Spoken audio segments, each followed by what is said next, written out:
மழை கொட்டித் தீர்த்த இரவு அது. வீட்டு முற்றத்தில் வைக்கப்பட்டிருந்த பெரிய வாளியில் மழைத்துளிகள் துள்ளி துள்ளி விழுந்தன. சில மணி நேரங்களில் அந்த வாளி நிரம்பி வழிந்தது. அதிலிருந்து வழிந்த நீர் சிறிய ஓடையாக மாறி மண்ணின் வாசனையை சுமந்தபடி வீட்டின் வாசலை தாண்டிச் சென்றது. அந்த வீட்டுக்குள் மட்டும் வேறொரு வெள்ளம் ஓடிக்கொண்டிருந்தது. அது மழைநீரின் வெள்ளமல்ல, எதிர்பார்ப்பின் வெள்ளம். ஒவ்வொரு நொடியும் நீண்டு கொண்டே போக அனைவரின் கண்களும் அந்த ஒரு அறையின் கதவிலேயே நிலைத்திருந்தன. மங்கலான அகல்விளக்கின் ஒளி சுவர்களில் ஆடிக்கொண்டிருந்தது.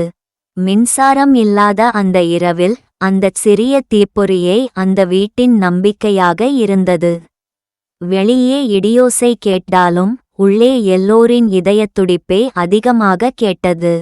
நேரம் நள்ளிரவை தாண்டியபோது அந்த அமைதியை உடைத்தபடி ஒரு குழந்தையின் முதல் அழுகை காற்றில் கலந்தது. அந்த ஒலி மழையின் சத்தத்தை கூட வென்று அனைவரின் காதுகளிலும் விழுந்தது. வீட்டின் மூத்தவர்கள் நிம்மதியாக மூச்சுவிட்டனர். பெண் குழந்தை என்ற செய்தி வந்தவுடன் பாட்டியின் முகம் மலர்ந்தது.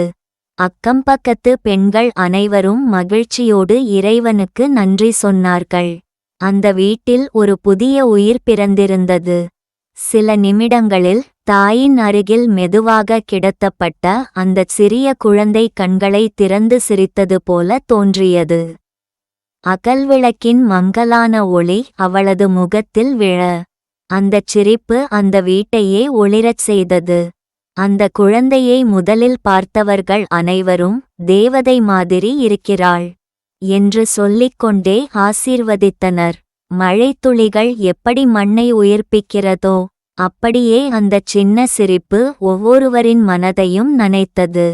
ஆனால் அந்த மகிழ்ச்சியின் நடுவில் ஒரே ஒரு முகம் மட்டும் கல்லைப்போல் அமைதியாக இருந்தது. அது அந்த குழந்தையின் தந்தை. அவர் கண்களில் மகிழ்ச்சி இல்லை, ஏமாற்றத்தின் நிழல் மட்டும் தெரிந்தது. அவரது மனதில் ஒரே ஒரு ஆசை மட்டுமே பல ஆண்டுகளாக வேரூன்றியிருந்தது.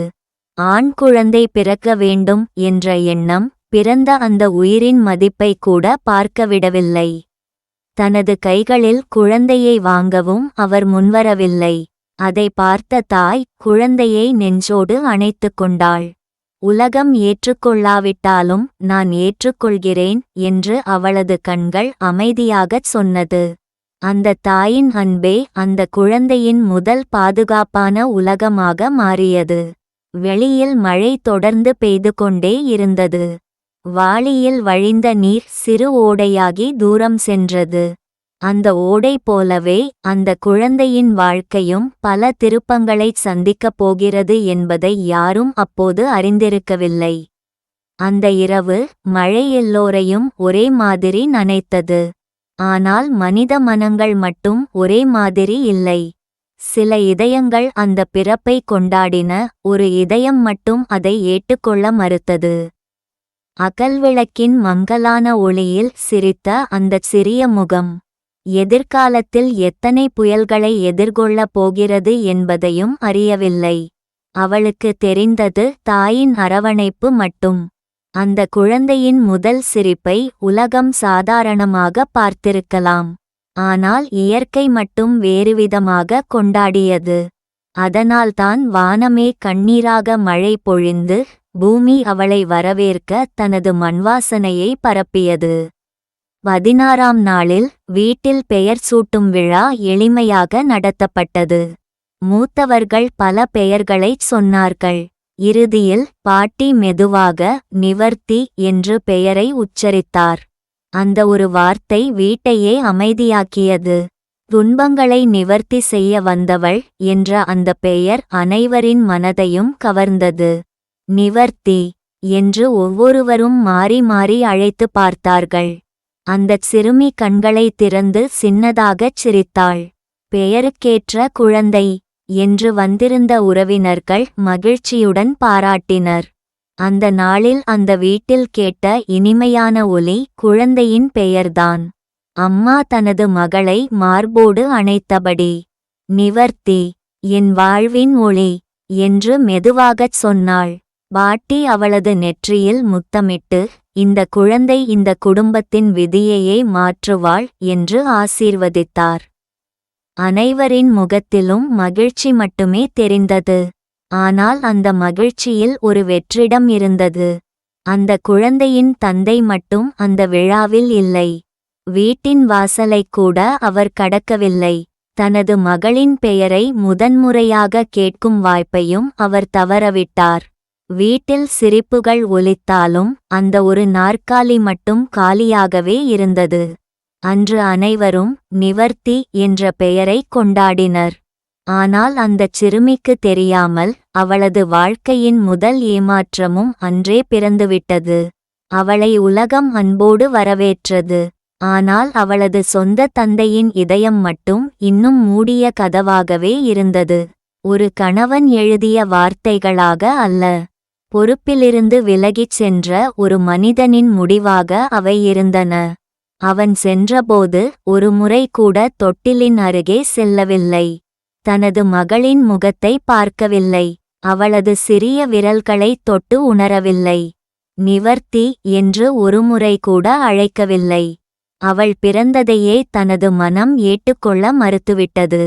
அந்த கடிதத்தை வாசித்த தாயின் கைகள் நடுங்கின. கண்களில் கண்ணீர் பெருக்கெடுத்தது.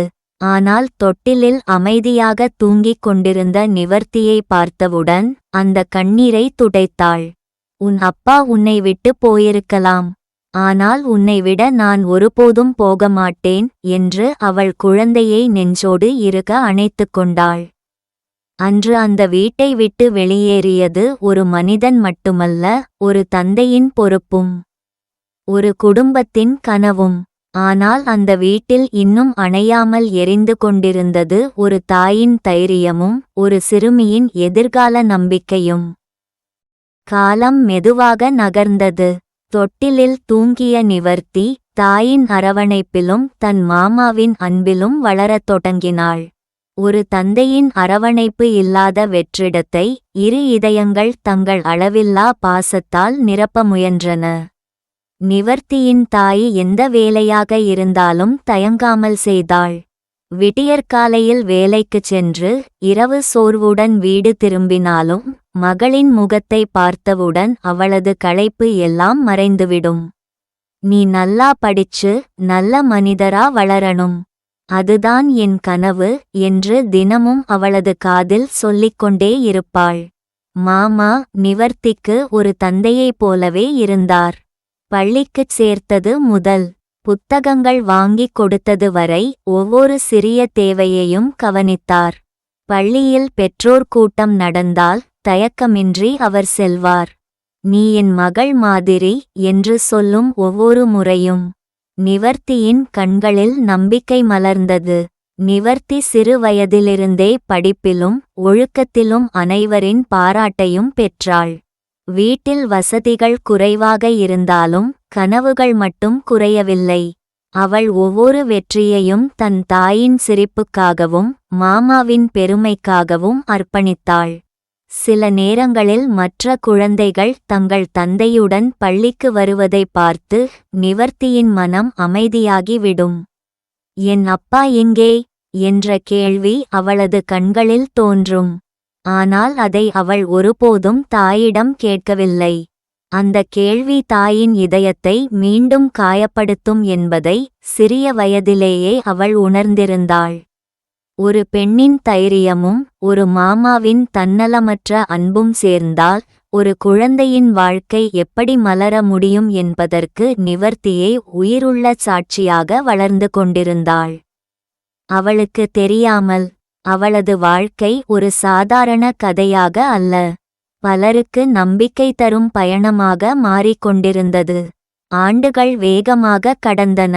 தாயின் தியாகமும் மாமாவின் அன்பும் நிவர்த்தியின் விடாமுயற்சியும் சேர்ந்து அவளை ஒரு சிறந்த மருத்துவராக உயர்த்தின. மருத்துவக் கல்லூரியில் தங்கப்பதக்கத்துடன் பட்டம் பெற்ற அவள் தனது அறிவாலும் கருணையாலும் அனைவரின் பாராட்டையும் பெற்றாள். மருத்துவர் நிவர்த்தி என்ற பெயர் பலரின் நம்பிக்கையாக மாறியது. பெரிய நகரத்தில் பணிபுரிந்தாலும் தன்னை வளர்த்த மண்ணை அவள் ஒருபோதும் மறக்கவில்லை. ஒரு நாள் தொலைதூர கிராமத்தில் நடத்தப்பட்ட இலவச மருத்துவ முகாமில் பயிற்சி மற்றும் சேவை வழங்கும் வாய்ப்பு கிடைத்தது. எந்த தயக்கமும் இல்லாமல் தனது மருத்துவ குழுவுடன் அந்த கிராமத்திற்குச் சென்றாள். அந்த கிராமத்தில் பலர் பல ஆண்டுகளாக மருத்துவரை கூட பார்த்ததில்லை. முதியவர்கள், கர்ப்பிணி பெண்கள், சிறு குழந்தைகள், தினக்கூலி தொழிலாளர்கள் என ஏராளமானோர் நீண்ட வரிசையில் நின்றிருந்தனர். அவர்களின் முகங்களில் வலியும் கண்களில் ஒரு சிறிய நம்பிக்கையும் தெரிந்தது. நிவர்த்தி ஒவ்வொரு நோயாளியையும் பொறுமையாக கேட்டாள். மருந்து மட்டும் கொடுக்காமல் அவர்களின் வாழ்க்கை முறையையும் கவனித்து ஆலோசனைகள் வழங்கினாள். பணமில்லாமல் சிகிச்சையை தவிர்த்தவர்களுக்கும் தனிமையில் வாழ்ந்த முதியவர்களுக்கும் அன்போடு சிகிச்சை அளித்தாள். அவளது கனிவான வார்த்தைகளே பலருக்கு மருந்தாக மாறின. முகாம் முடிவடையும் நேரத்தில் கிராம மக்கள் அனைவரும் நிவர்த்தியை மனமார வாழ்த்தினர். இப்படி ஒரு மருத்துவர் எங்கள் ஊருக்கு வந்தது எங்கள் பாக்கியம் என்று அவர்கள் கூறியபோது நிவர்த்தியின் கண்கள் கலங்கின. ஒரு காலத்தில் தந்தையால் நிராகரிக்கப்பட்ட அந்தச் சிறுமி இன்று எண்ணற்ற மக்களின் வாழ்வில் நம்பிக்கையின் ஒளியாக மாறியிருந்தாள். அந்த மருத்துவ முகாம் மிகவும் பரபரப்பாக இயங்கிக் கொண்டிருந்தது. நோயாளிகளை ஒருவர் பின் ஒருவராக நிவர்த்தி பரிசோதித்து கொண்டிருந்தாள். அப்போது கூட்டத்தின் கடைசியில் வயது முதிர்ந்த ஒரு முதியவர் நடக்க முடியாமல் தடுமாறியபடி உள்ளே வந்தார். அவரை கண்ட நிவர்த்தி உடனே தனது இருக்கையிலிருந்து எழுந்தாள். தாத்தா, மெதுவாக வாருங்கள் என்று கூறிக்கொண்டே அவரிடம் ஓடிச் சென்றாள். அவரது கைகளை மெதுவாக பிடித்து தாங்கி அழைத்து வந்து ஒரு நாட்காலியில் அமர வைத்தாள். அருகில் இருந்த செவிலியரிடம் ஒரு டம்ளர் தண்ணீர் கொண்டு வரச் சொல்லிவிட்டு பாசத்தோடு அவரை பார்த்தாள். என்ன ஆச்சு தாத்தா, ஏன் இவ்வளவு பலவீனமாக இருக்கிறீர்கள் என்று மெதுவாக கேட்டாள். முதியவரின் கண்கள் கலங்கின. மகளே, கடந்த சில நாட்களாக வயிறு நிறையச் சாப்பிடவே இல்லை. வேலை இல்லாமல் அலைந்து கொண்டிருக்கிறேன். கையில் பணமும் இல்லை. அதனால்தான் உடம்பே சோர்ந்து போய்விட்டது என்று நடுங்கும் குரலில் கூறினார். அந்த வார்த்தைகளை கேட்ட நிவர்த்தியின் மனம் கனத்தது. உடனே தனது உதவியாளரை அழைத்து சூடான சாப்பாடும் சத்தான பானமும் உடனே கொண்டு வாருங்கள். முதலில் இவரின் பசியை போக்குங்கள், பிறகு மருத்துவ பரிசோதனை செய்வோம் என்றாள். அவளது குரலில் கருணையும் பொறுப்பும் கலந்திருந்தது. சில நிமிடங்களில் உணவு வந்தது. முதியவர் மெதுவாகச் சாப்பிட்டார். ஒவ்வொரு கவளமும் அவருக்கு புதிய உயிர் கொடுத்தது போல இருந்தது. சத்தான பானத்தையும் குடித்த பிறகு அவரது முகத்தில் சிறிது தெம்பு திரும்பியது. கண்களில் மீண்டும் நம்பிக்கை ஒளிர்ந்தது. நிவர்த்தி அவரை முழுமையாக பரிசோதித்தாள். உங்களுக்கு பெரிய நோய் எதுவும் இல்லை தாத்தா. நீண்ட நாட்களாக சரியாகச் சாப்பிடாததால் உடல் மிகவும் பலவீனமாகிவிட்டது. இனிமேல் நேரத்திற்கு உணவு சாப்பிட வேண்டும் என்று அன்போடு அறிவுரை கூறினாள். முதியவர் இரு கைகளையும் கூப்பி, மகளே, நீ எனக்கு மருந்து மட்டும் தரவில்லை, உயிரையே திருப்பிக் கொடுத்தாய். எனக்கு யாரும் இல்லை. இந்த வயதில் பிச்சை எடுத்து வாழ மனம் இல்லை. ஏதாவது ஒரு சிறிய வேலை கிடைத்தால் என் உழைப்பால் வாழ்க்கையை நடத்திக் கொள்வேன் என்று கண்கலங்கி கேட்டார். அவரது வார்த்தைகளை கேட்ட நிவர்த்தி சில நொடிகள் அமைதியாக இருந்தாள். பின்னர் புன்னகையுடன், தாத்தா, உங்களை யாரும் கைவிட மாட்டார்கள். என்னோடு என் ஊருக்கு வாருங்கள். உங்களால் செய்யக்கூடிய ஒரு வேலையை நான் கண்டிப்பாக ஏற்பாடு செய்கிறேன் என்றாள். அந்த வார்த்தைகளை கேட்ட முதியவரின் கண்களில் கண்ணீர் பெருகியது. மகளே, உன் பெயர் என்ன என்று அவர் மெதுவாக கேட்டார். என் பெயர் நிவர்த்தி என்று அவள் சிரித்தபடி பதிலளித்தாள். அந்த பெயரை கேட்ட முதியவர் கண்களை மூடி ஆசீர்வதித்தார். உன் பெயரே நிவர்த்தி. அதுபோலவே பிறரின் துன்பங்களுக்கும் நீ நிவர்த்தியாக இருக்கிறாய்.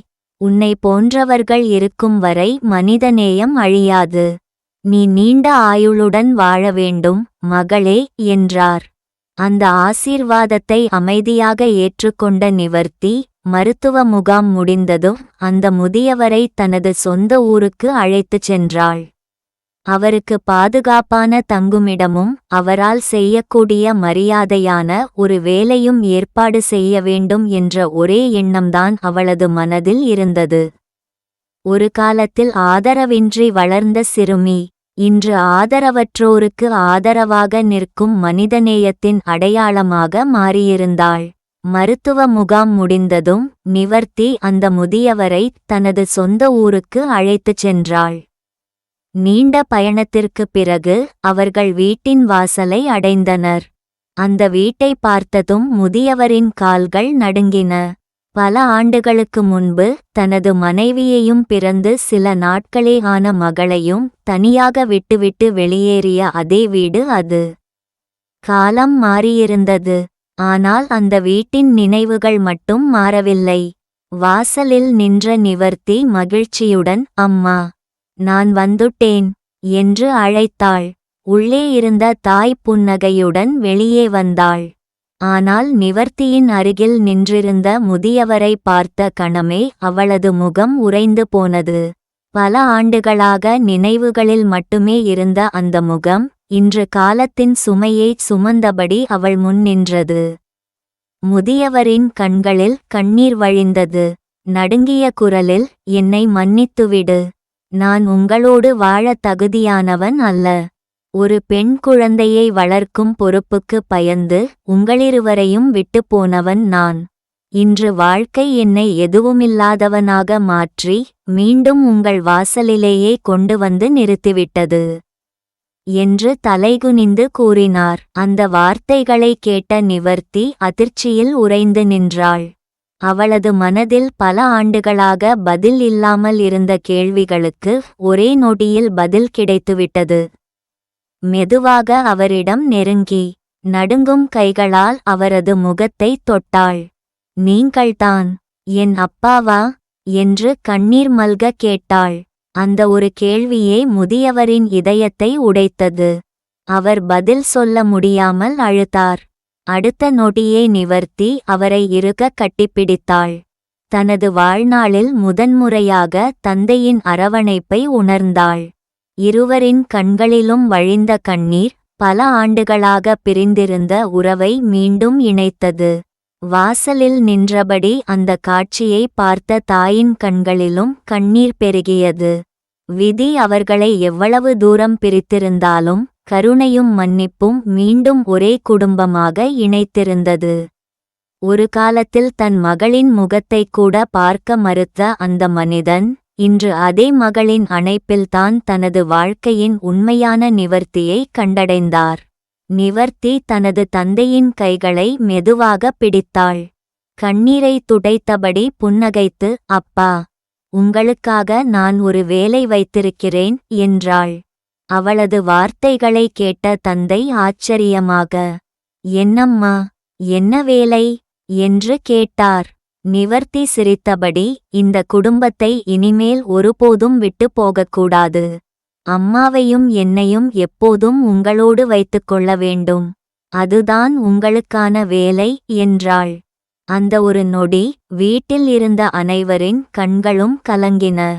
முதியவரால் தன் கண்ணீரை கட்டுப்படுத்த முடியவில்லை. நடுங்கிய குரலில், "என் மகளே, இந்த வேலைதான் என் வாழ்க்கையில் கிடைத்த மிகப்பெரிய பொறுப்பு. இனி உங்களை விட்டு பிரியும் எண்ணமே என் மனதில் வராது" என்று கூறி நிவர்த்தியின் கைகளை இறுக பற்றிக் கொண்டார்.